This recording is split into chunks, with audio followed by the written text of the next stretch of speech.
नमस्कार दर्शक बंधु एक गुरुत्वपूर्ण आलोचना को स्वागत करुच्ची मु ज्योतिरंजन। तेजुची मध्य प्राच्य महायुद्ध विभीषिका खामनेई मृत्यु पर जदि ईरान आलोचना टेबुल को न आसे तेबे परिस्थिति बहुत भयावह हेब। तैल पर अमेरिका लगाउथुवा निया केबे जे थमिबो ता आकलन करने कष्टकर। गत 3 दिन धरी मध्य पूर्व अंचल रे ईरान इजराइल युक्तराष्ट्र मध्य प्राच्य महायुद्ध विभीषिका तेजीबार लगी। ईरान रे कम से कम 555 जनकर मृत्यु घटी। देश में 130 रु अधिक स्थान में आक्रमण होउछि। ईरान रे स्कूल रे 85 छात्री समेत 200 रु अधिक जनकर जीवन जाइते बेले शताधिक आहत होइछन्ति। तेबे खामनेई मृत्यु पर जदि ईरान आलोचना टेबुल को आसे तेबे युद्ध स्थिति थमी पारे। तेबे ता नही जदि युद्ध परिसर व्यापक हुए अनेक दिन जदि युद्ध चले तेबे राजनैतिक परिप्रेक्षी देखा ए विभीषिका अति भयंकर हो पारे। एपरि मध्य होई पारे जे आहुरी कठोरपंथी हाथ को ईरान भाग्य चली जीवो।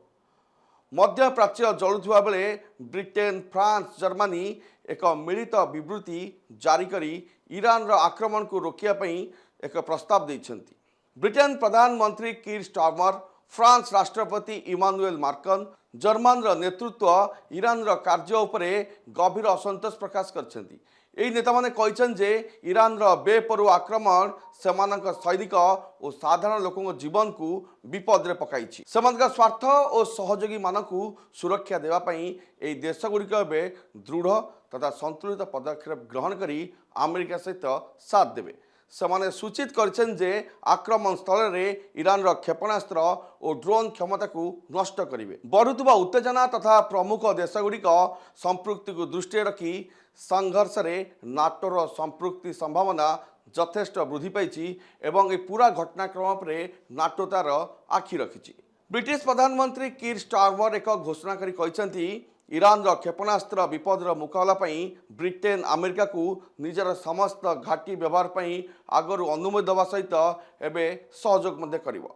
स्टारमर स्पष्ट करछंती मध्य प्राच्य जलुवा बेले ईरान जदि रुषिया को समर्थन करी टिहाए तेबे असंभाल परिस्थिति उपजिव बोली विशेषज्ञ माने आशंका कलेनी।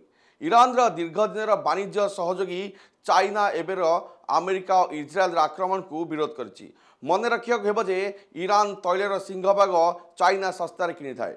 2025 रे ईरान 80% तैल चाइना किनिथिला एवं 2021 रे चाइना और ईरान एक 25 वर्षीय रणनीति सहभागितार बुझामणा स्वाक्षर करथिले। एपरिक ब्रिक्स प्लस रे ईरान को चाइना सदस्य भावे आमंत्रित करी स्थान देइछि।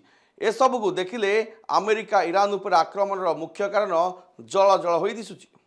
अमेरिका और इजराइल बाहिन ईरान मिसाइल घाटी नौसेना केन्द्र एवं सुरक्षा संस्थापना उपरे भारी मात्रा रे गोला बारूद बोमा एवं मिसाइल वर्षा करुछंती। एहार परिणाम रे ईरान अनेक सहर रे विस्फोरण और अग्निकांड घटी अनेक जीवन जाइछि। अमेरिका और इजराइल मिलित आक्रमण पर तार जवाब जाई यूएई, बाहरीन, जोर्डान, कुवेट समेत मध्य प्राच्य रे अमेरिका घाटी जो स्थान रही ईरान मिसाइल और ड्रोन साहाय्य आक्रमण करुच्ची एवं अनेक अमेरिकीय और इजराइल फाइटर जेट खसई सूचना सामना को आसुची। एसहित स्टेट ऑफ हॉर्मुज को ईरान बंद करदेवा पर विश्वव्यापी एवं तेल संकट देखागलानी। प्राय 20 नियुक्त ब्यारेल अशोधित तैल एवं शोधित उत्पादन ईरान और ओमान रास्ता मध्य संकीर्ण जलपथ माध्यम रे परिवहन होता है। एक हिसाब जना पड़ी जे विश्वव्यापी तेल व्यवहार प्राय 1/5 यही पथ द्वारा होता है। तेणु यह आक्रमण विश्व शक्ति बाजार एक नूतन अनिश्चितता सृष्टि करें जहाँ अमेरिका हुए तो चाही पारे। से आंतर्जातीय अर्थनीति घोर प्रभावित हो।